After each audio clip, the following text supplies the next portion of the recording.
Welcome back to the LCS, where Evil Geniuses are facing quite the proving ground as they take on 100 Thieves. And this is a win that will likely be won or lost here in the mid lane.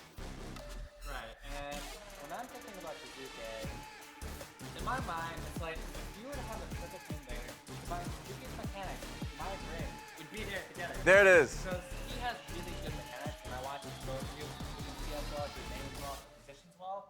The only problem that he runs into often is that he makes plays where he shouldn't, or he's too deep when he isn't.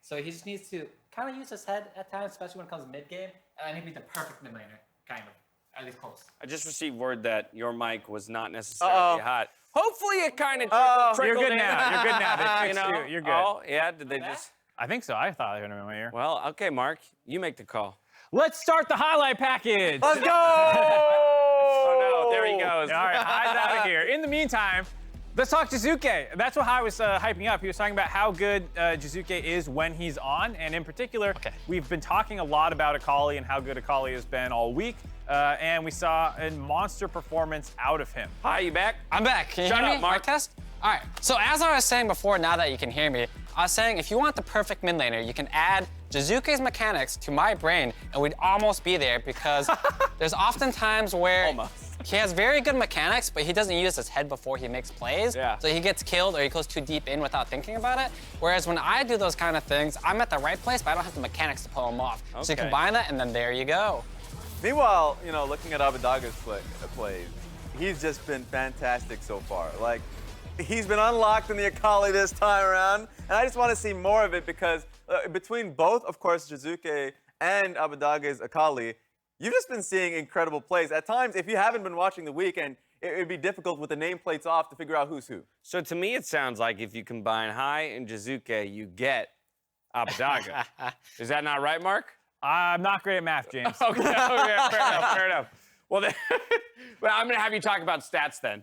All right, let's talk about some stats. I think it's going to be a really interesting matchup because Jizuke in lane is actually one of the best laners. He has like basically number 2 in most of the categories in spring. It was like him and Perks battling for a lot of the individual laning stats. He's really good about finding solo kills. It does sometimes come with some deaths, which I think is one of the areas that people are always harping on, but it is a risk reward that he does go for. And when we're talking about Abadage, I feel like this could be one of the biggest tests in the actual individual laning portion of the matchup because there's very few people who try to push you as hard as Jizuke will push you. And like, he's gonna push until one of you breaks. Sometimes it's him, sometimes it's his opponent.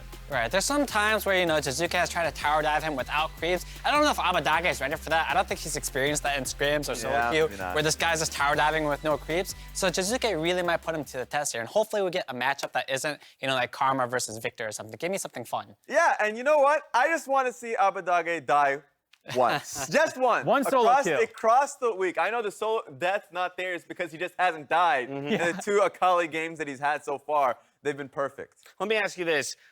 We know what kind of player Jizuke is. Aggression, gonna look to build that individual advantage. If you are Reapered on the side of 100 Thieves, which direction of polarity do you want to go when it comes to champion pick for Abadaga? Do you want to go towards the Karma? Granted, I know it's been banned out against them the last couple times. Do you want to go in that realm of champion? Or do you want to kind of take that challenge head on and stick with things like Akali? Play that game of chicken. Just like right onto the ignition. I think that if I'm looking towards the mid lane, sure. In between both these players, they're incredibly talented.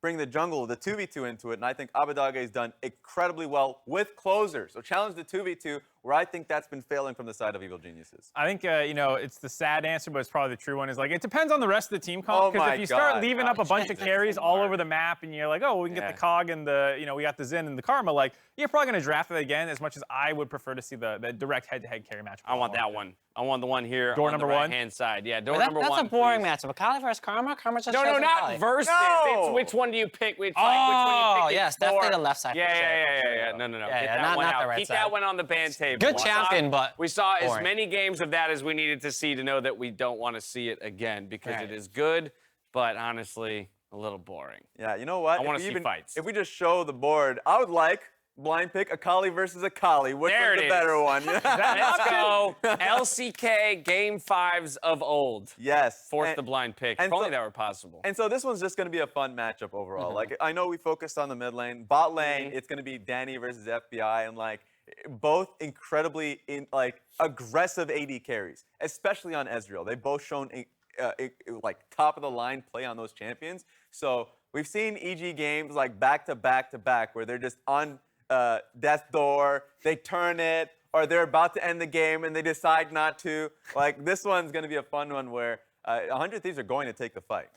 Right, and we haven't even talked about top lane yet, right? Impact versus Someday. With Alfari not currently playing, are these not just your probably best 2 top laners in the league at the moment?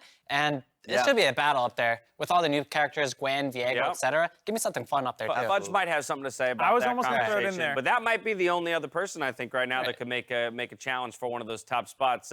I like the bot lane call, too, because Danny's been so exciting to watch, even though the record that has followed for the team hasn't been phenomenal. But I think FBI, alongside Huhi as well, is a titanic bot lane to go up against. You talk about a support that's really coming to his own. I know he himself personally, who he only considers that he has finally hit his stride as a support now, a couple years into the role swap. He looks, just because he's at the top of his game, and if you're that comfortable in your position, hell yeah. And I remember that interview that who he ended up having, calling out the Danny, at least like that next matchup, and saying that they feel like that they can, take apart the bot lane, because that's what he would perceive as their weakness. And that's where I was a little bit concerned about with Daddy coming into the LCS, was that, sure, your team fighting is strong, and that's what I recognize you for.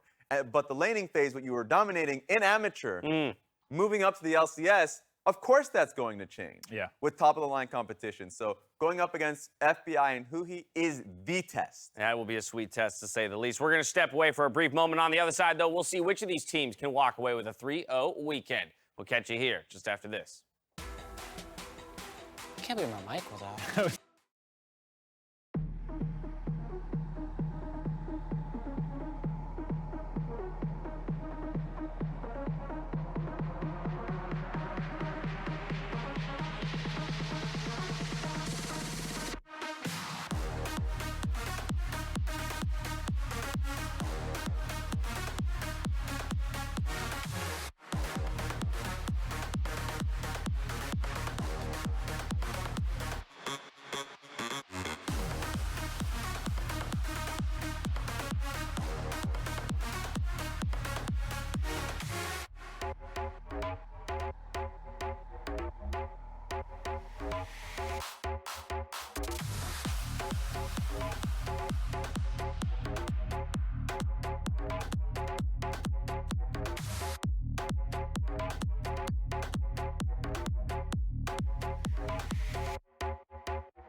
Hello everyone and welcome back. We've got Evil Geniuses taking on 100 Thieves in just a moment, but before we dive into the match, tons of LCS fans have been commenting on the games on social media. We've had a ton of fun with featuring some of that on the broadcast as well. So just a thank you for being incredible fans of the LCS. We picked one fan to receive a Cone mouse and Vulcan keyboard from our peripherals partner Rocket. Congrats to the fan who still remains unnamed because you haven't responded to us on Twitter on your new peripherals. And thanks again to all of you out there. We've been able to feature on our show. You are the many we are made by, and we appreciate you very, very much. He's got to turn those DM notifications on. Exactly. It's a free keyboard. It's free stuff. You don't Everyone want loves free stuff?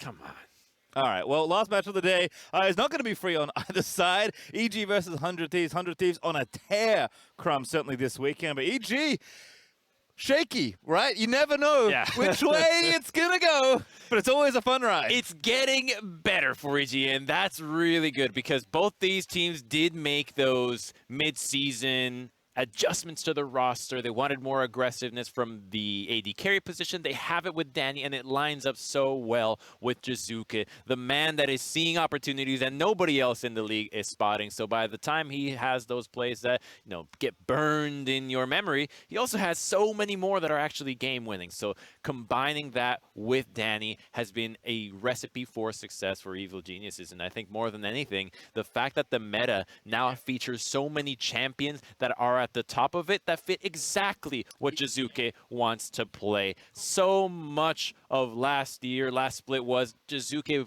finding his groove on different champions that just didn't fit what he would like to play, that just didn't go in. Now, you've got Gwen, you've got Lee, you've got Viego, you've got LeBlanc. You can do whatever you want in the middle of the Akali, and it just makes him look so much better. Now, Crumbs, the thing is, with great power comes comes great responsibility. Oh, yeah. And Jizuke can sometimes be a touch irresponsible going in. But I honestly, like, just as a brand play, I don't think he could have landed on a better team. He is very much an evil genius in the mid lane, so I'm excited to see him up against Avadaga here.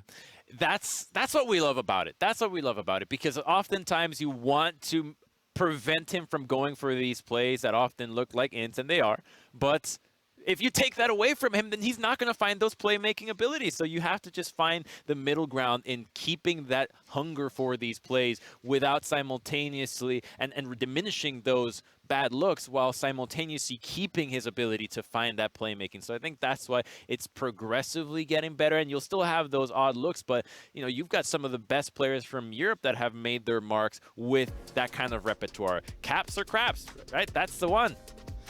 I mean, right, without that ability, right, that Akali game yesterday doesn't happen for Jizuke, right? He's a player that, you know, maybe gets you in those spots, but he can dig you out of them as well when games are dire. So certainly a fun one here to watch. 100 Thieves looking to go undefeated alongside Cloud9 this weekend. Karma Lula, get him out of here.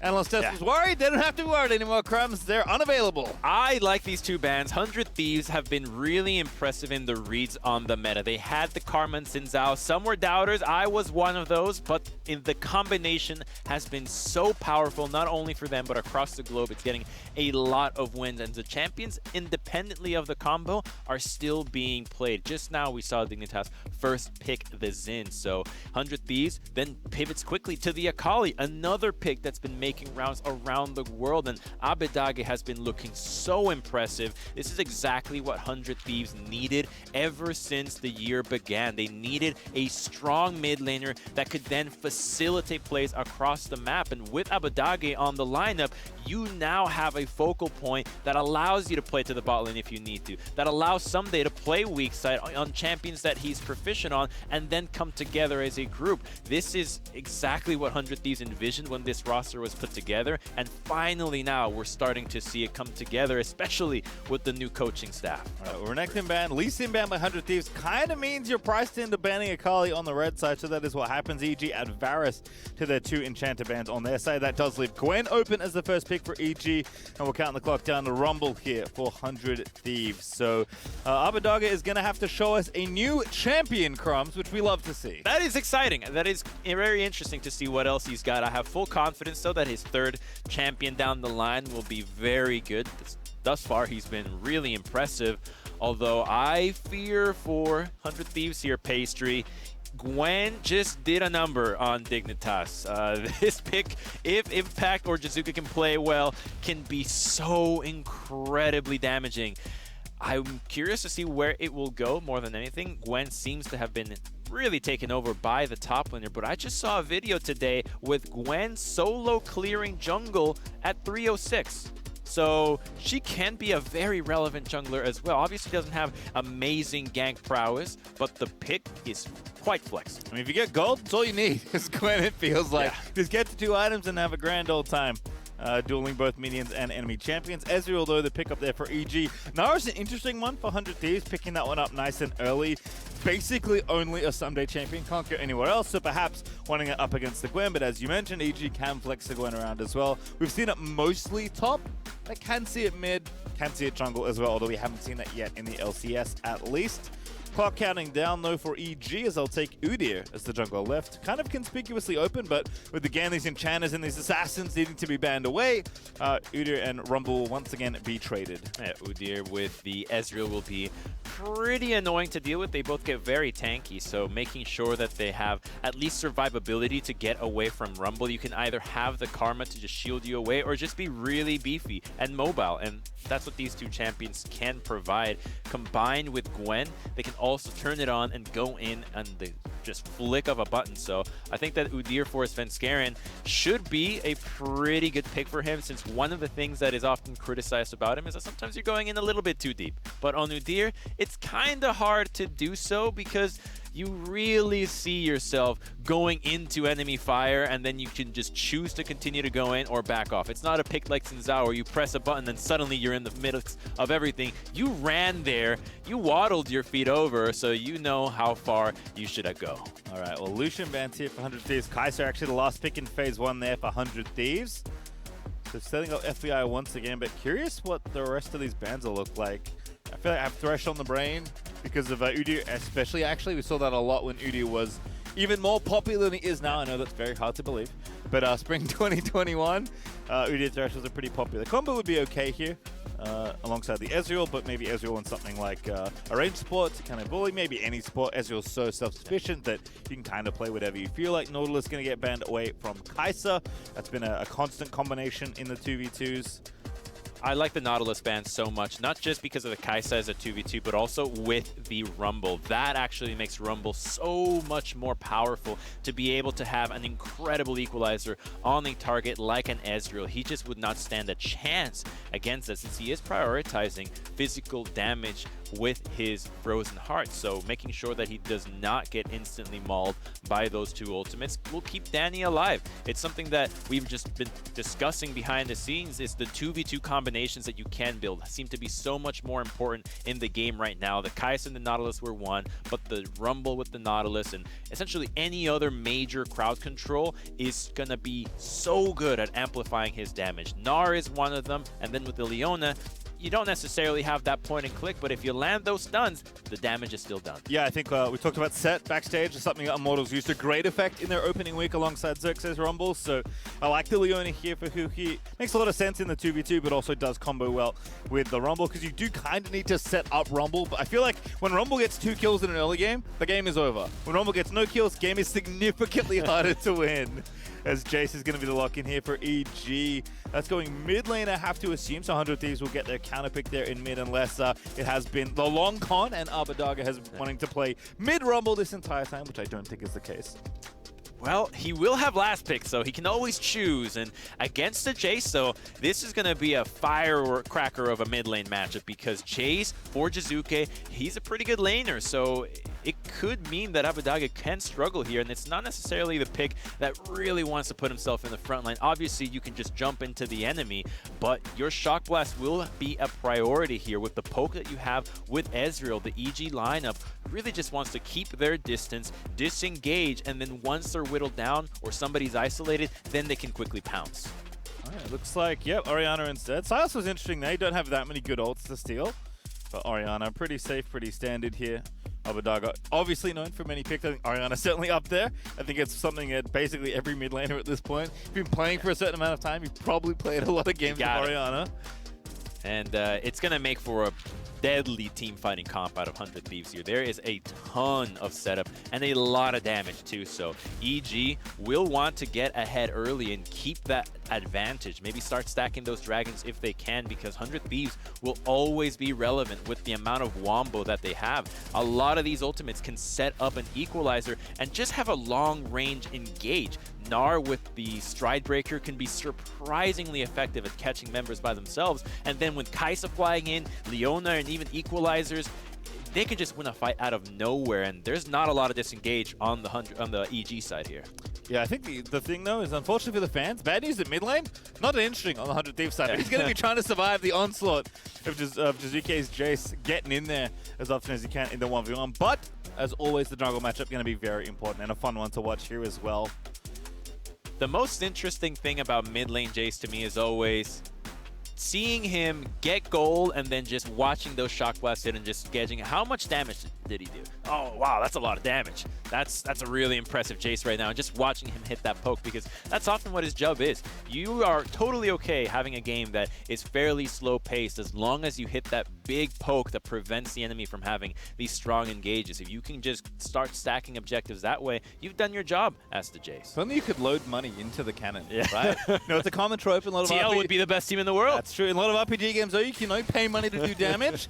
Jace, it'd be pretty fun, right? Just kind of putting coins in the top of the hammer, shooting it out. The more gold you invest, the more damage you've done. I mean, that's kind of how it works, right? The more gold you get, the better items you buy, the better your Jace poke becomes. We are finding ourselves in the final game of week number 2. Crumbs, my goodness, there are so many games to split. Time flies by, but we love to see it, especially this split with how much variety has happened. It felt like in spring we were kind of drawing stale with some of the jungle picks, some of the mid lane picks. We kind of saw a lot of the same things, but now there are teams just experimenting left, right, and center. It feels like every matchup you have an opportunity to just see something new, and especially with the addition of 2 champions. Well, if you want to only watch one matchup, you can for free. Mid lane there, ProView is available between Jizuke and Abadaga. You can watch, there's one free matchup every single game. This one's a pretty nice one. Yeah. Matchup maybe not as exciting as the analysts would have asked for. We didn't get Viego Akali for the possible 2 Akalis.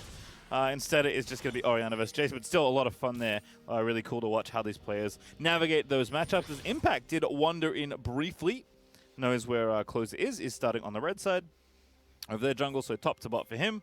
And is going to be the opposite side there for Svenskeren. And his Impact getting to that lane nice and early, and someday, I think, correctly avoiding the level 1 Gwen. He watched the last game. He saw what happened. He knows. He does not want to lose this matchup, and he just wants to have some minion aggro, but Impact just goes directly so far up.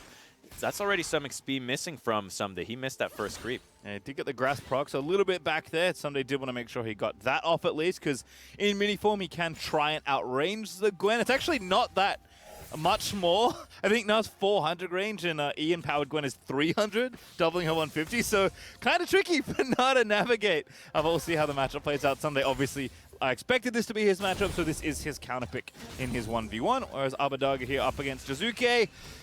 Gonna have to deal with this for a lot of the laning phase. Minions running into the tower. I do think it will be somewhat of an exciting matchup, especially for mid laners, not just because of the caliber of the mid laners, but just to see what they actually prioritize, whether it's just shoving each other out or looking for roams. And just being able to last it well is actually just such an impressive thing out of the mid lane. It's going to be really important for these guys to maintain their farm numbers very high, since that is what is going to be expected of them. I don't have time for it right now, Crumbs, but I will say I think people constantly undervalue how interesting and intricate even Control Mage versus Control Mage can be. Even Azir, maybe one of my least favorite. You're going far. Even Azir, Crumbs, can be made interesting.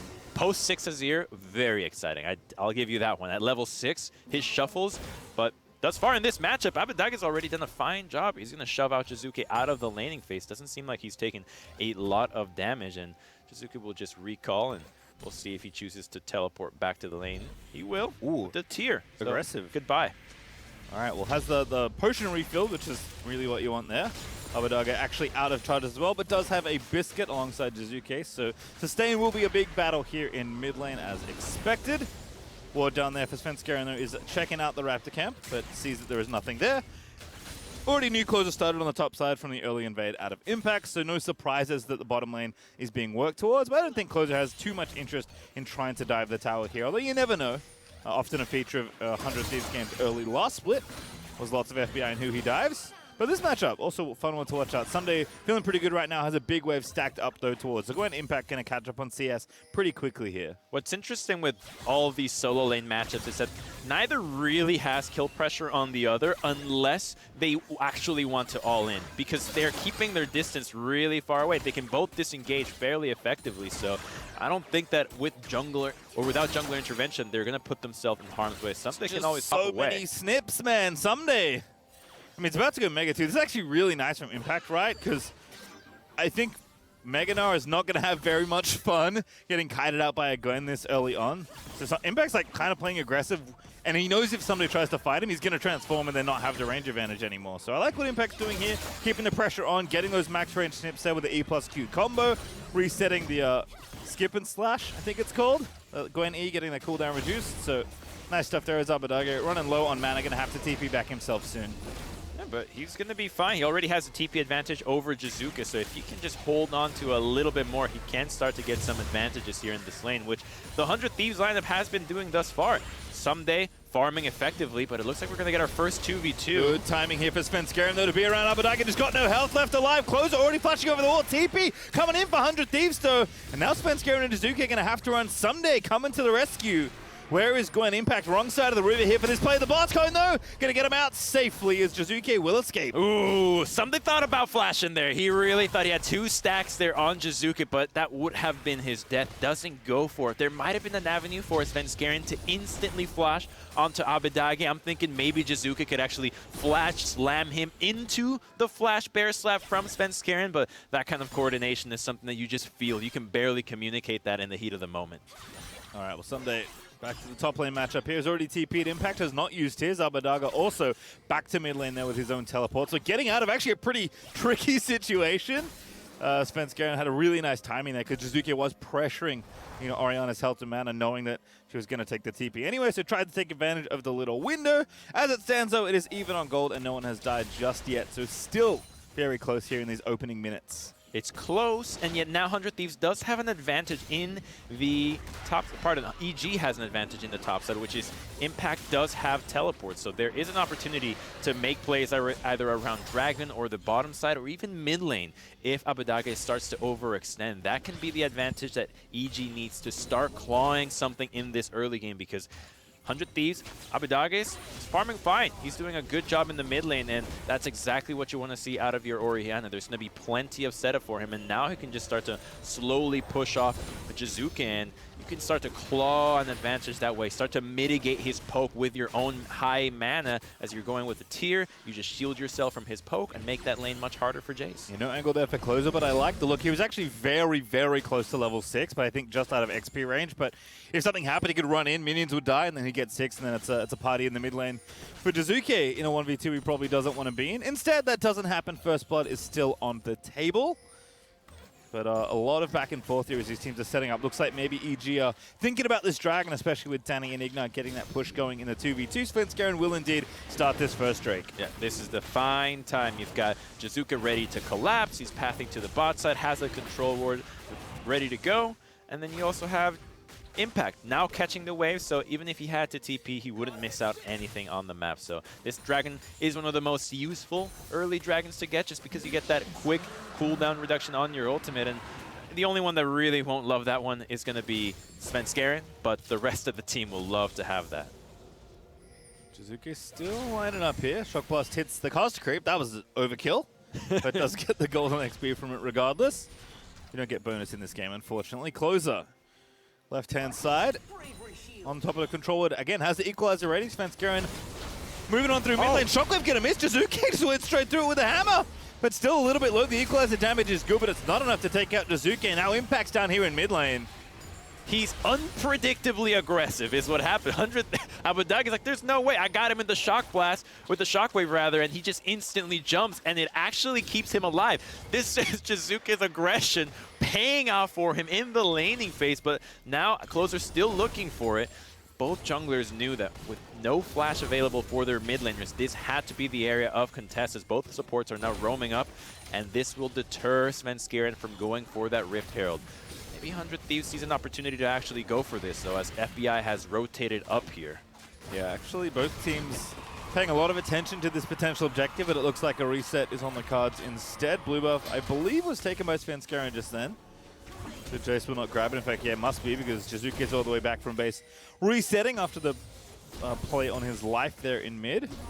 So Danny roams up alongside Ignore. Everyone's going to retool and reset back to their respective ways, but no objective being taken for EG. Although, as I say, that's Svenskeren not done with that blue buff he just got.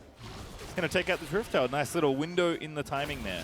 It will be spotted, and since 100 Thieves moved first, but there was no action, they couldn't just sit around and wait. They had to go back, catch some waves in the bot side, in the mid lane, and so EG, they're already in a better position there. Jizuke gets to roam to the bot side and catch that wave, so they're in a fine state to grab this dragon, or this herald rather, without losing much for it. So just being patient and backing off nets them a Rift Herald that can now give them some plates in whichever lane they want to go for. And I think just getting Jizuke more gold will be the most beneficial. He hasn't been farming as well as he should have, but just getting gold into your Jace, especially early, will make him that much more powerful. The lethality poke is so essential to happen in the beginning of the game. You don't want to be falling behind on this pick. All right, well, they're going to have to use the Herald somehow because they're actually down 700 gold and no one has died. Yeah. That is a lot of just gold from plates and farming.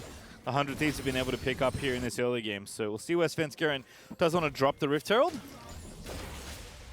Every time there's a control mage in the mid lane, I love using Rift Herald against it because they're going to be so good at actually protecting. And you'd hope that teams can keep this in mind because the meta has shifted so much towards these melee mid laners that are so action heavy that you forget how good an Orianna can be at just stalling out the game and buying time for 100 Thieves to get the team fights that they want. If you can take down that turret early on, it makes it so much harder for them to actually get into position for the dragon. And the longer they have to go from the lane to the objective, the more time Danny and Jizuke can buy to poke away 100 Thieves.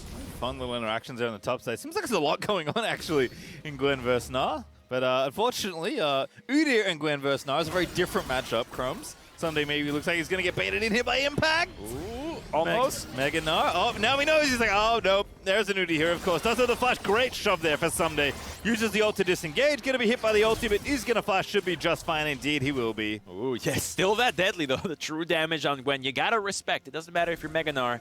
You gotta get away from that one. And now the Rift Herald is in the top side, and you just burned a lot of HP. Jizuke has flash. Oh, there it is. The shockwave, though, this time will be flashed by Jizuke, but a very nice equalizer trying to set it up. Still first blood on the table. They're going to go back after Someday. Now a mini Gnar. No flash, no hope. Oh, the hop maybe is enough to cut it out. The grasp is procced. Someday! How'd you live there, buddy? What an outplay out of Someday. Now the rest of the team is collapsing. Do they? Ooh, He's barely out of gets there. out. Impact's Barely like, gets out. I ain't staying around here.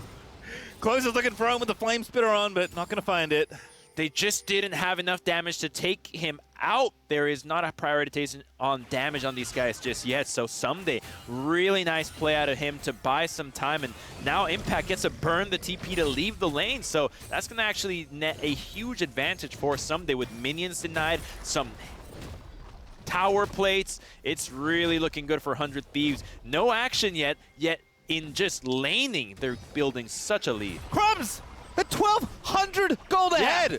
They're good. With no kills! 100 Thieves is good. Kills. All right, they got good. The swaps they made in the split in the offseason have really been working for them. That's like, oh, we killed a tower and got a bunch of good. It hasn't even happened yet. 100 Thieves just passively winning. Feels pretty good. I want that passive. Yeah, you want to just be winning naturally. Your natural state is your lanes just win. And it started with somebody actually getting zoned off. If you remember how the Gwen versus Gnar matchup, it looked tough. It looked really tough for Someday, but he's held on. This is one of his strengths. We always love seeing him play these carries, but so often is he underrated in his ability to just hold on to all the pressure that gets thrown at him and be effective in team fights after that one. Svenskeren's still on the top side. You got to pop that Rift Herald soon, though, so he's going to be looking for lane action very soon. I'm losing it, Crumbs. I was like looking across, trying to find Gangplank or Twisted Fate, trying to figure out what happened with all this gold.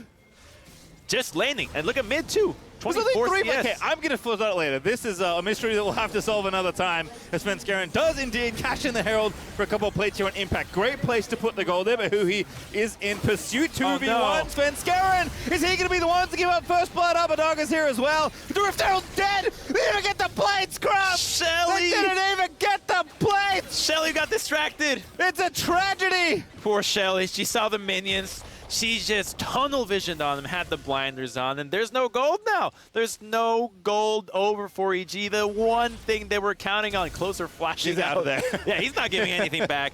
As a jungler, when your lanes are just winning on their own, the last thing you want to do is just mess with that flow. You just want them to slowly continue to accrue these advantages, push when things are certain, and not give away any unnecessary kills. Jizuke doesn't have flash, so there is always an interest in looking for him to try to kill him, but he's been good at getting away. Right. In the meantime of my attempt to solve the gold boostery, Dragons have actually been split as well, so Mountain's over there for 100 Thieves. It means it's an Infernal Soul for this game, which is 2 thumbs up.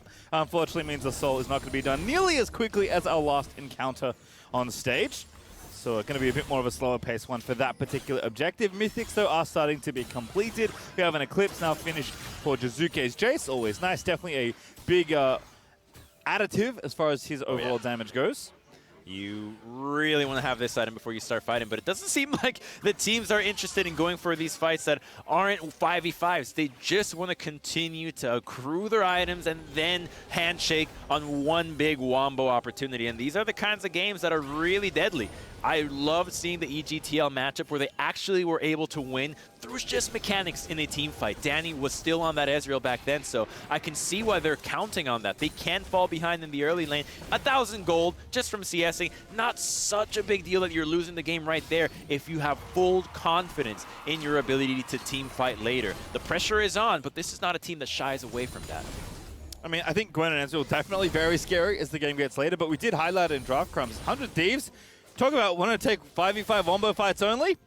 Yep. Yeah. That's exactly how they drew it up in draft. 100 Thieves certainly be happy if that's what's happening here, as Abbedagge does, I think, shield himself up at the last minute. But does get his recall cancelled by pesky old Ezreal. Svenskeren going for round 2 on Shelly this time. All right, second time, you might get to proc the Herald on a turret, so that's the goal here for Evil Geniuses, because this is not going to get you plates, it's just going to get you an opportunity to whittle down one of these turrets. Mid has not taken enough damage to be taken down from here, and at least they're in a position to take the fight, but 100 Thieves just doesn't care. They're happy farming, their mid laner has built up a bounty just from farming. I tell you, Pastry, Abbedagge has really been showing off for 100 Thieves. This acquisition had some question marks as he wasn't the top of the top, the cream of the cream at the LEC, but here he is really thriving and coming into his own. I have never been happier to just kind of blindly first pick a mid laner in fantasy than I have Really? Abbedagge. You did that? He's been paying off. I was, you know, all the expected mid laners got taken out. I was like, man, the mid pool's kind of shrinking. Yeah. I need somebody early.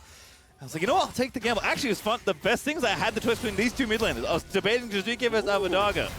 So we'll see if perhaps my fantasy does not cash in as Ignar. Is he going to be the one first blooded here? 100 Thieves still looking for that extra burst of gold. Not yet, though. Ignar will be forced to ult and flash away, but he will get out safely. Single ultimate burn for burn, so Ignar doesn't have his, but the equalizer could be more valuable here as EG looks to set up their next play, looking for the bot side. But Ignar is just roaming around, finding vision, not as confident. Svenskeren finally pops the ultimate, and because everybody made their way down, Someday was not in position, yet 100 Thieves is still just taking more across the map.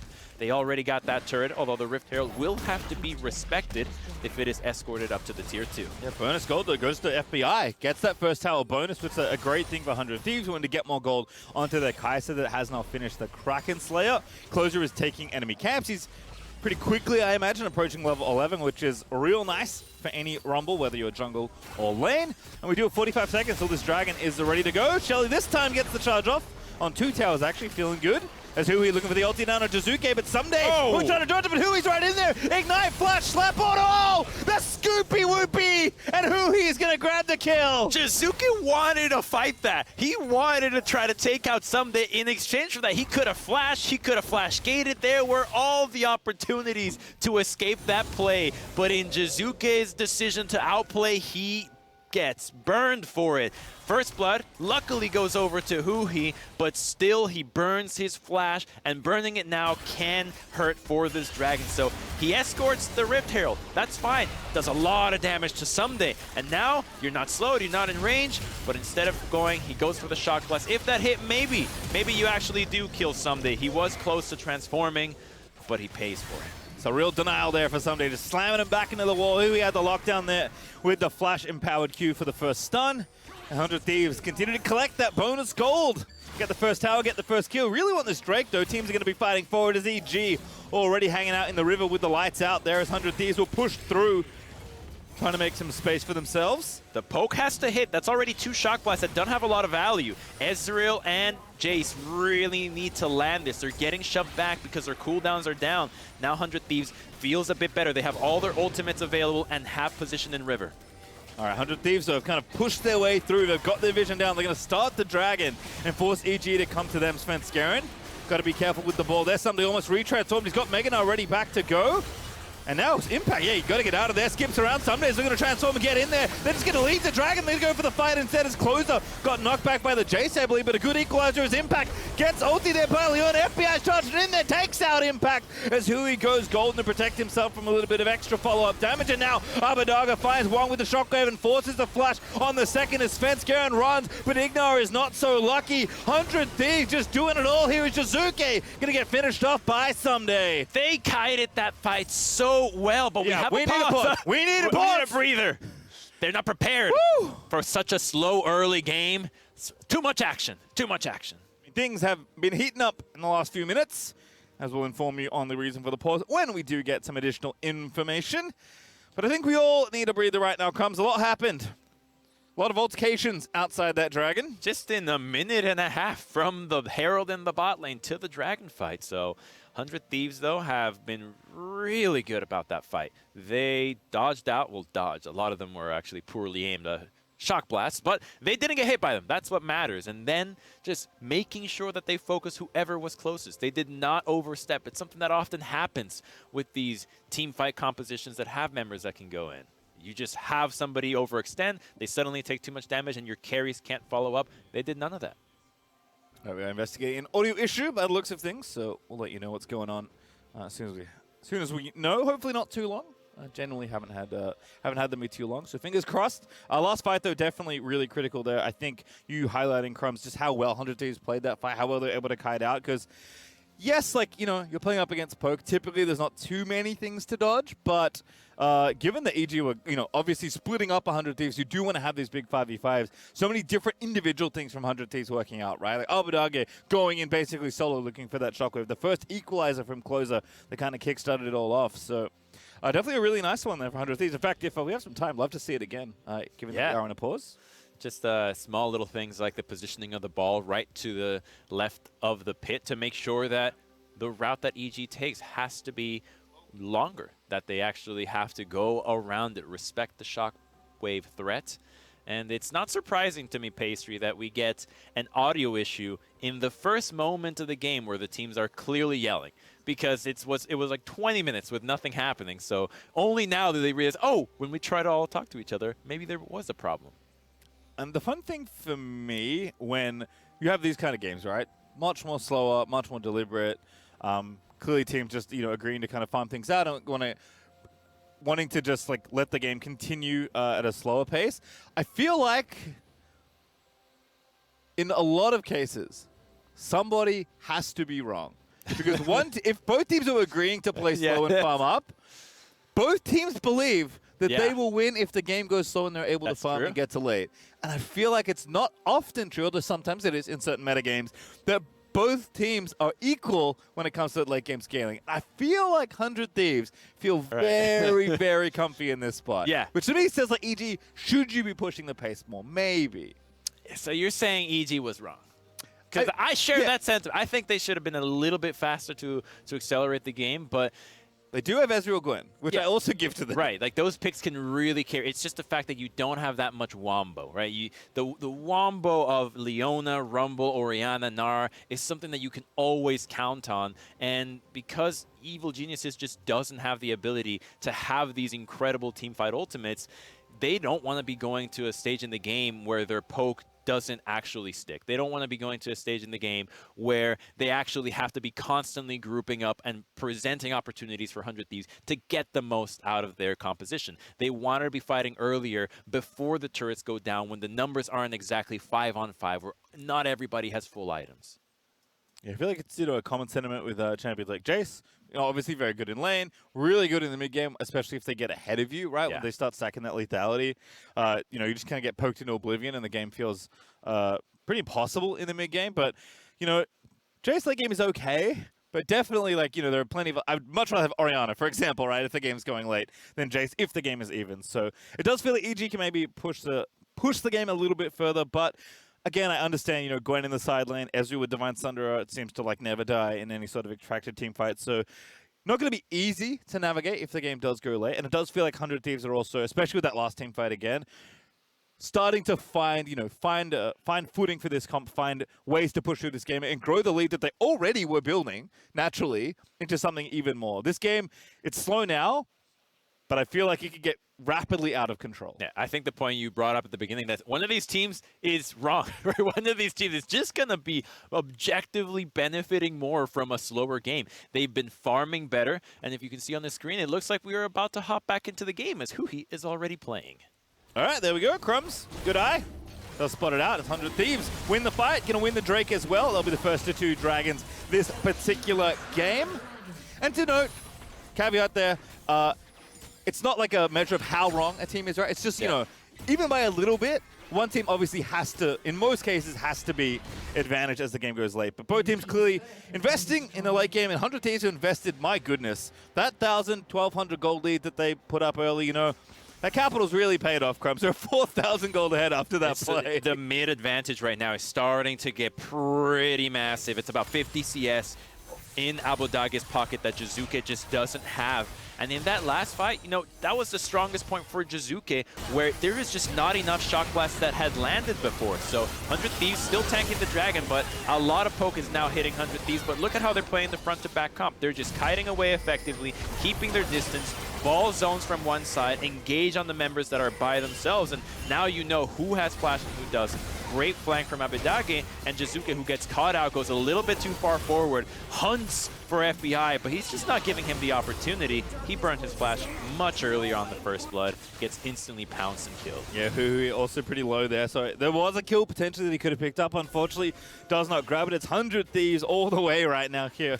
21.5 minutes in or thereabouts, and they're just so far ahead. Even though the game is opening up a little bit more, it's 2-1 in towers. The Drakes are kind of split. 100 Thieves just getting all the gold. And again, it feels like this is the composition where, they're happy for it to go even and take you on 5v5, but if they get ahead, it just feels so tricky to come back here. And Abadaga, just a star here in this game and also in this league. He is completely ready to take over. He's trying to just show how many different styles he's got. You've got the Karma, so supportive mid, the Assassin on the Akali, and now capable of playing team fighting composition. So they're just going around the block, just showing exactly what they can do. And all 3 looks have been really impressive. I won't lie, these have actually looked like all 3 compositions that 100 Thieves could say, these are our best strats. I don't like it. Makes Fantasy Pigman 2 hug. Yeah. I'm joking. You got Abadaga. I love that he's showing different picks there.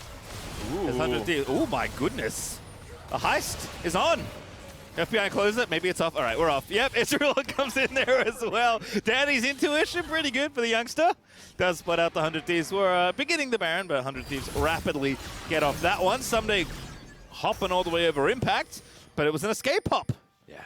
He gets his way away from Gwen. There was no one on 100 Thieves really on the map. So with Abodage showing and then the Gnar, they had vision on the blue side and no minion waves were crashing on 100 Thieves side. So EG's just does the math. Where could these guys possibly be? There's a Kraken Slayer already on FBI.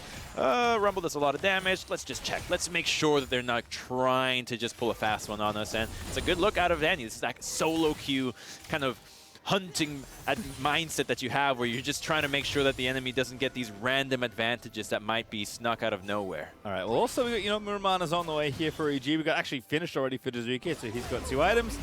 Working on that for Impact. Nash's Tooth going to be on the way, of course. Muramana also now done for Danny, so nice timing there as they have completed pretty significant spikes for their side. But of course, 100 Thieves with the gold advantage are already ahead on items in their respective roles. But it is good to know that EG, not too expensive as far as these builds go, but very effective at this point of the game. So perhaps in a minute 30, when the next Dragon fight for this Infernal may erupt, EG will feel a little bit more comfortable taking some sort of fight. Yeah, they will, but more importantly, this next fight, it is imperative that the poke hits early, though. Hui goes in. He's already in onto Ignite, equalizer down as well. Huey's now on the rest of them, but he's so tanky, man. As Ignite's going to be forced to flash the ulti as Danny still doing damage. FBI's got to dodge.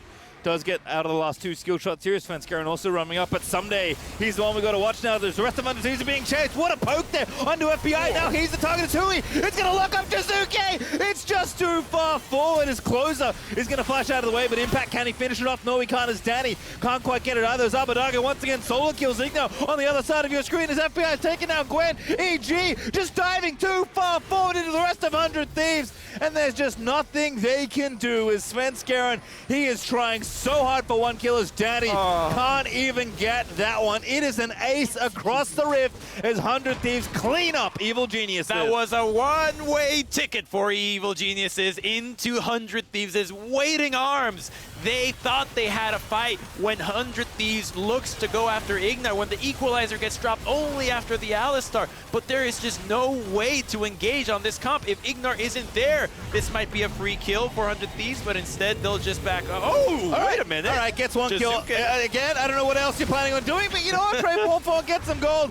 You'll take it, I think, at this point. Yeah, heavy investment, but hey, you got some gold. Right, you got one and you took down the Baron. Okay, there's something to show for it. It will still cost the Dragon fight, though, as 100 Thieves can make it back to the map on that one. But that just shows you that this is a poke comp. Without the Alistar there's just no way to engage. It's only Udyr, and he's not even close. So yeah, you hunt out Uhi. Yes, some poke lands.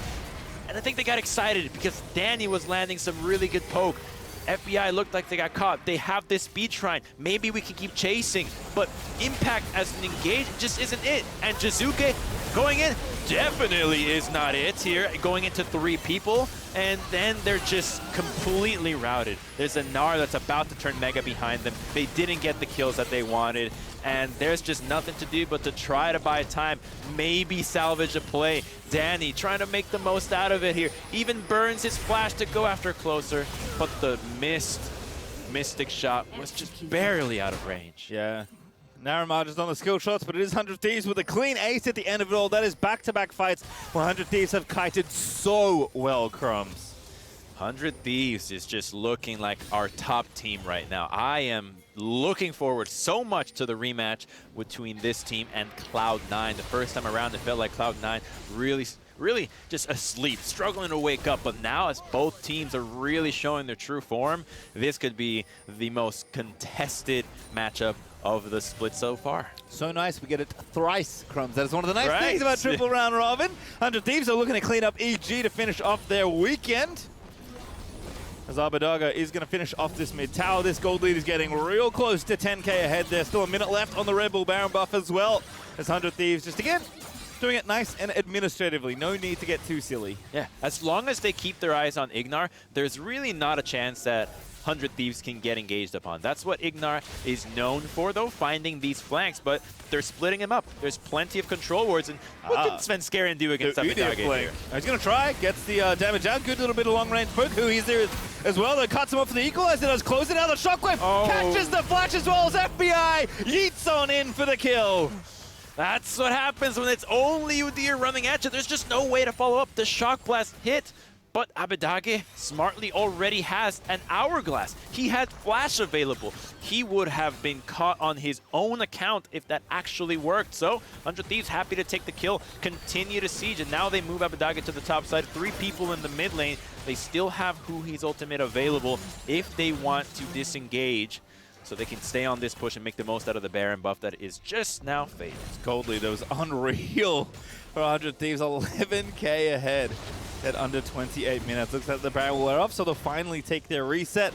Looking for that Infernal Soul in 2 minutes 50, if they even need it. Crumbs, FBI is stealing away the enemy red buff. Everyone's going to go back and spend their money, and it's already 3 items done for both the Orianna and the Kai'Sa.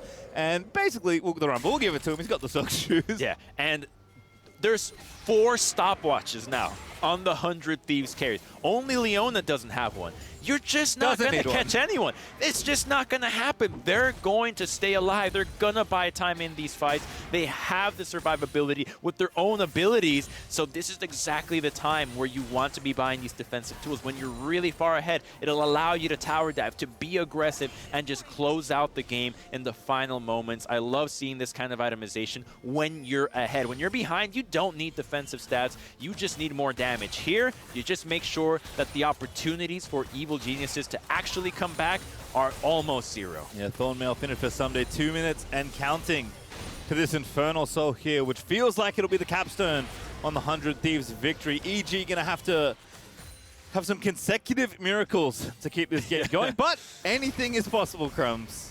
Yes, consecutive miracles. Multiple consecutive miracles is what they need. And Ignar has to be the savior that rains down from the heavens and find these. And you're going to have to catch multiple targets at the same time.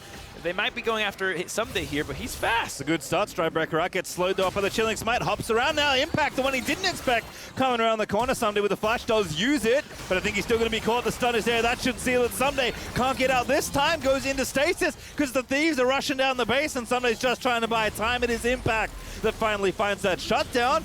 But 100 Thieves will trade his life for that mid-inhib. Good timing out of EG exactly when Someday got exhausted. If he hadn't been in mini form guaranteed, pops that ultimate, shrugs them off as he's done in the laning phase earlier. It does come at the cost of that mid inhibitor. They're lucky that there was no wave in the bot side for them to get another. So EG does find something to hold on to this game, but that kill, the death timer on it, won't matter for this Dragon. So 100 Thieves will still have 5 members up for this next fight that EG will really need to take. You do not want to be giving Infernal Soul, but you're caught between a rock and a hard place. 10,000 gold down and nowhere to flank. That means the engage will be telegraphed. It'll be so obvious where Ignar is coming from, and we've already seen how well 100 Thieves fought in a fight that looked just like that. Yeah, now that it's so far ahead that the fight can be a little less good than that, and probably still the full advantage in any sort of 5v5. But EG, as you said, they have to fight for it, Crumb, so they will.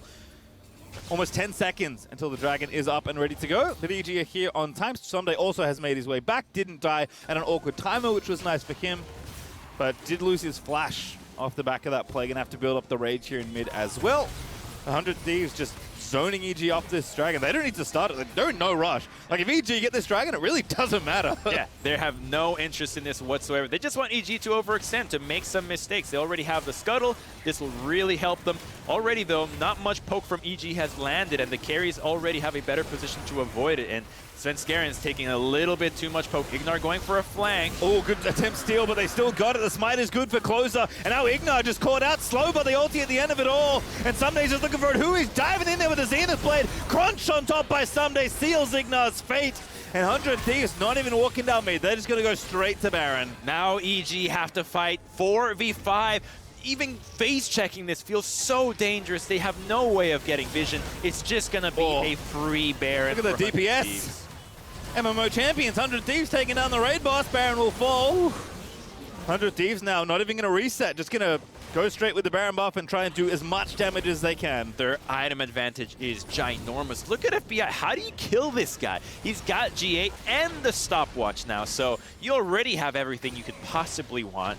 They're just going to continue to pressure, and with Jizuke in the bot side, he now has to base. They don't know that Impact is up here, but he's going to make it slow to this timer to defend the turret. 100 Thieves will surely start knocking away at the second inhibitor, and with nobody here to defend it, they're going to get it quickly. Yeah, trying to just maximize the Baron power that they have, and goodbye tower indeed. FBI going to shoot that down. Already onto the inhib. Does get poked out a little, but not really enough here. And again, 100 Thieves just so strong. Baron buff, Infernal Soul. Way too much gold ahead at this point. EG going to have to try and defend here at their Nexus as 100 Thieves are moving in for the kill. That's the equalizer. Gwen goes in, already popped the Shroud, so there's no way to fight it now. Oh my god, the tower's just melting here. FBI just shooting him. Unafraid, he's got Barons everywhere. Spenskeren just gets killed by FBI. And now the rest of the fight will begin, but it's so one-sided. EG, not much left they can do, but they'll try. As Impact's going to get slain by Closer. FBI diving in again, getting low, but that's not dead. And EG are going to fall as 100 Thieves will claim the Nexus. Oh, Abidake lives! He doesn't die again! My fantasy! He doesn't die!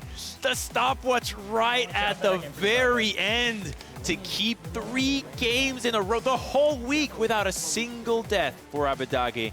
2 different champions thus far, but just an incredibly impressive display out of 100 Thieves, knowing where their composition would be strong and executing on it exactly how it was drafted to.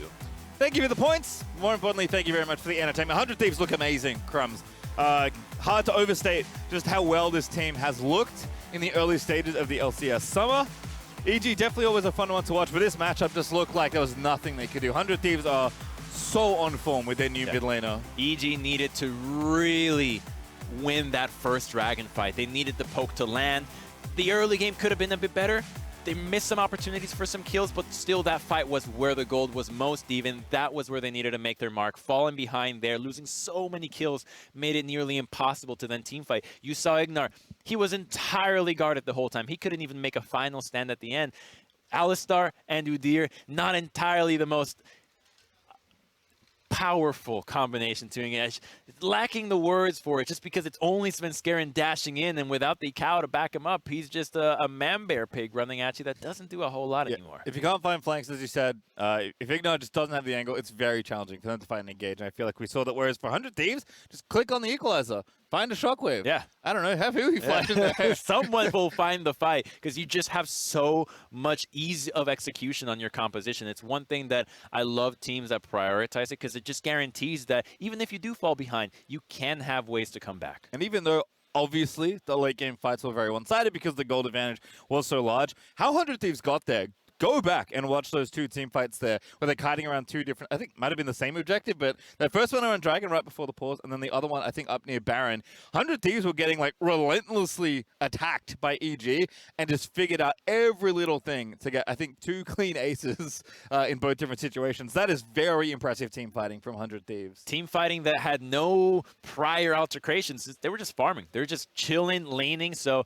that's the kind of situation where the coach just tells you, listen, you know what your game plan is, farm it up, play the fights effectively. We got this. We got it from the draft. This is what was picked for you to do, and they executed on it. Already 3 different looks, all 3 quite polished from 100 Thieves. You know, at some level, it's like, you know, is this just like your meta strategy? Are you like, EG are going to play into us? You know what? Yeah, they do. We'll let them do it, right?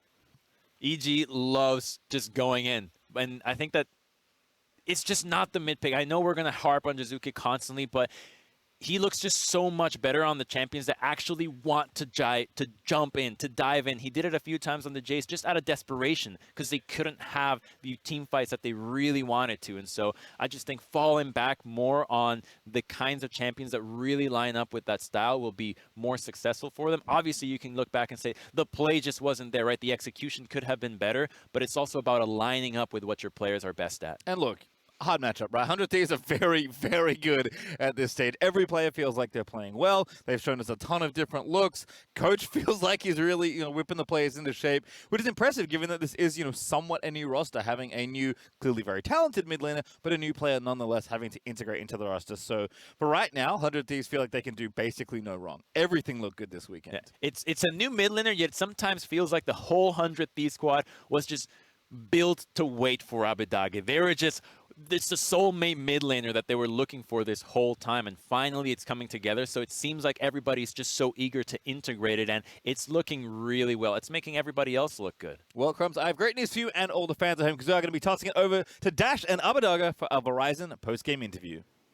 Thank you very much, Pastry Time. Standing by with Abadage at the close of a 3-0 week for 100 Thieves, just ramping up even more so than you were in week 1, and that's kind of where my first question lies. Most of the time when we hear about a roster swap, a coaching swap, within all of that, people would expect some time for the gelling to really take place and for a team to take off, but your team seems to have jumped right over that, that period of growth. Why do you think it is that this 100 Thieves roster has found so much success so quickly? I think we got over most of our initial problems at the beginning in scrims. Like we weren't always looking that good or like maybe winning convincingly. So I think we improved pretty fast or rapidly in scrims, and we practiced already for around 3 weeks. We got a bit lucky with my visa that I could come so quickly because the 100 Thieves management, and they're also amazing at helping their players Shout out to Papa succeed. Smithy and the rest of the gang. But within all of that, this success that you guys have been having, I know you say, okay, you worked through some stuff rather quickly in scrims. A lot of it seems to have come from the flexibility that you've already shown so far in the mid lane. Yes, it was 3 Karma games back to back to back in week 1, but then that starts hitting the ban table for the rest of week 2. 2 Akali games, deathless at that, and you followed up with a control mage in Orianna here. So it feels like you've already played every point of the spectrum of mid laners. Do you feel like that is one of your biggest strengths as a mid laner? Well, you haven't seen my Ornn and Sion yet. But, I mean, overall, I think what makes a good player great is that he can play a lot of different styles and fit what his team needs or maybe what's best in the meta. So I'm definitely focusing on that and being able to play different styles. Yeah. Within that, now you follow another huge mid laner coming over to this region, Perks making the jump in spring, you in summer. Do you feel like you have what it takes? And personally, I'm kind of curious what your goals are when it comes to individual performance and not just team performance here in summer on the outset of your LCS career. My goal is to just be the best version of myself ever. And I've never been seen as like the best mid laner in the LEC or something, but coming here, I want to prove that I'm one of the best or the best. So I'm putting in a lot of work, and I don't think I'm at my final level or anything yet. I think I'm gonna get a lot better. That excites me for what 100 Thieves final level might be when you're at your full power level. Within that, 100 Thieves has always been one of those teams that, while having made it to, a finals before, has been just outside of that winning position since their inception here in the LCS. I'm curious for yourself in joining the team, the kinds of conversations you may have had around the team expectation, the team goals, and whether or not you're going to be able to fulfill them in just one split's worth of time. Sorry. I think our goal was, from the beginning, was like making worlds and being the best players individually. Like we want to be the best in every role we have. We're not focusing on like winning LCS or something. We want to make worlds and we want to be successful there. And that's just, we go with the progress of becoming the best versions of ourselves. So we're just trying to get very good. Well, you've already got people on the desk and within the community talking about you in the running for best mid laner within the league. So congratulations again on the victory today and the 3-0 weekend overall. From here, we're going to head to a break. When we come back, we're breaking it all down at the Bud Light Breakdown. We'll see you there. Nice to meet you.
Welcome back to the Bud Light Breakdown. 100 Thieves looking more and more convincing with every single win here today.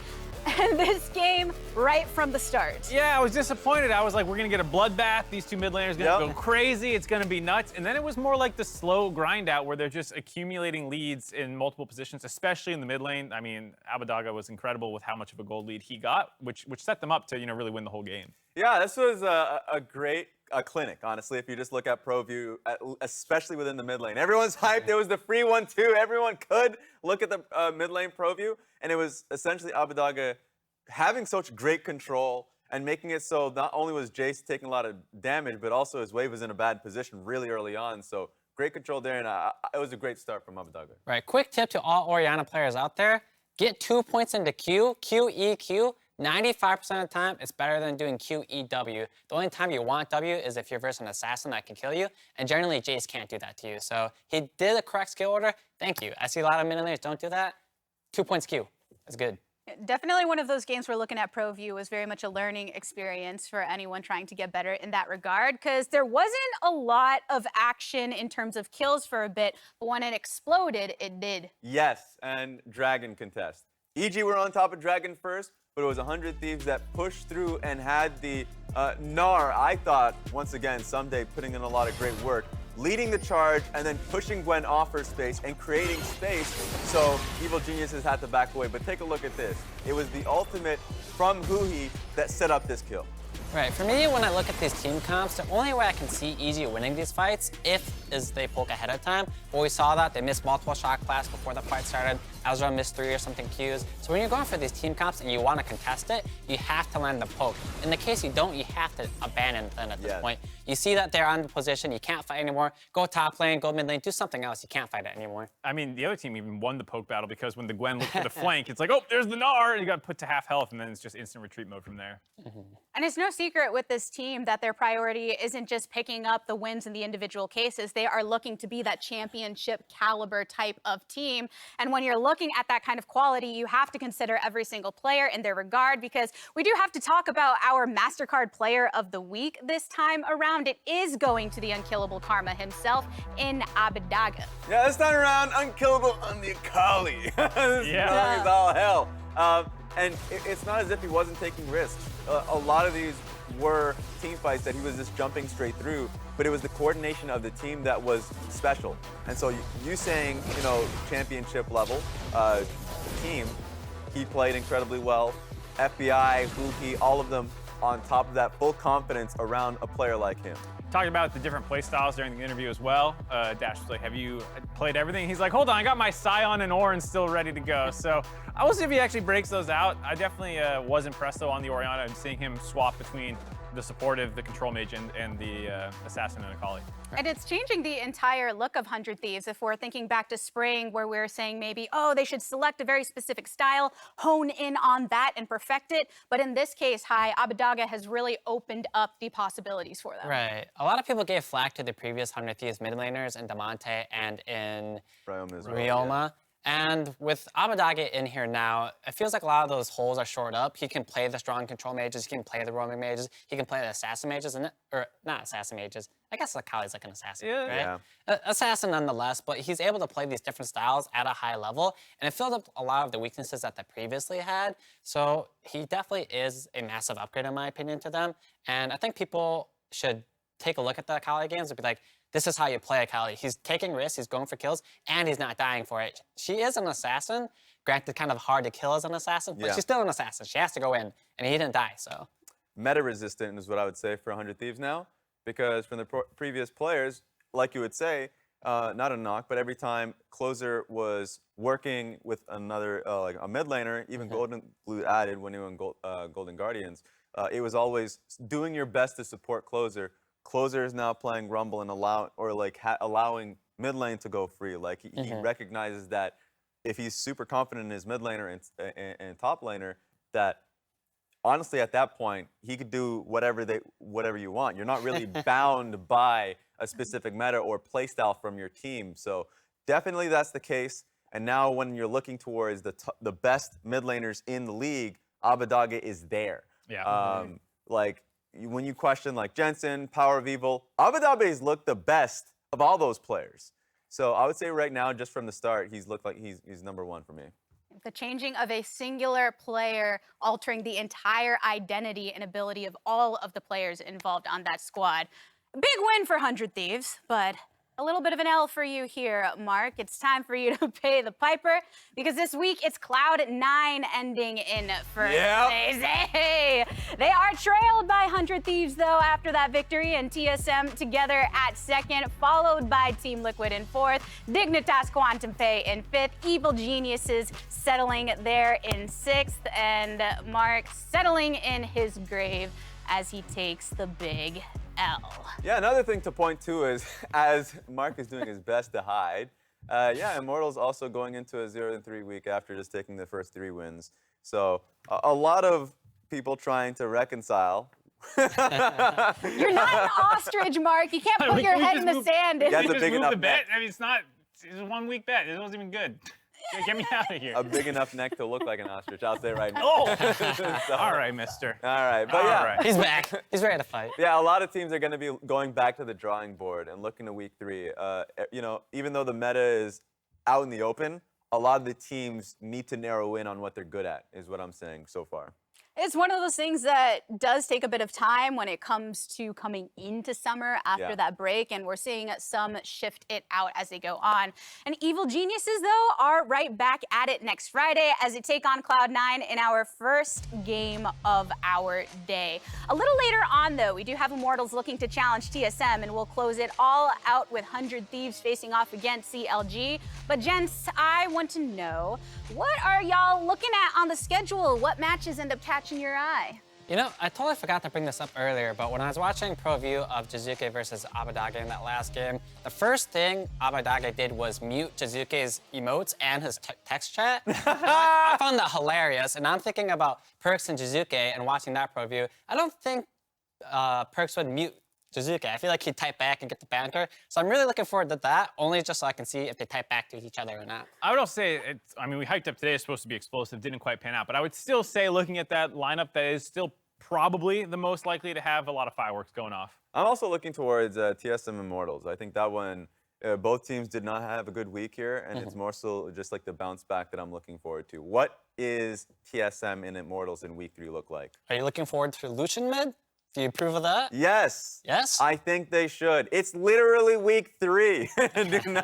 You were just saying people got to hone in on a playstyle. You want them to hone in on Lucian? I don't think Lucian? that's for the bottom tier teams, not for TSM. Okay. Okay. Yeah, they'll continue to work that out as time goes on. We'll be getting into week 3 next weekend. But our weekend isn't quite over. The show will be continuing on Bud Light League Lounge with myself, Dash Raz, and our very own Freak over at twitch.tv/BudLight. But that does conclude our LCS games. So on behalf of myself, the casters, analysts, and our entire remote broadcast crew, thank you all for watching, and we'll see you next week. Until then, good morning, afternoon, evening, and good night. Sleep tight. Don't let the bed bugs bite. Got a little All dust that on my jazz. suit from that move.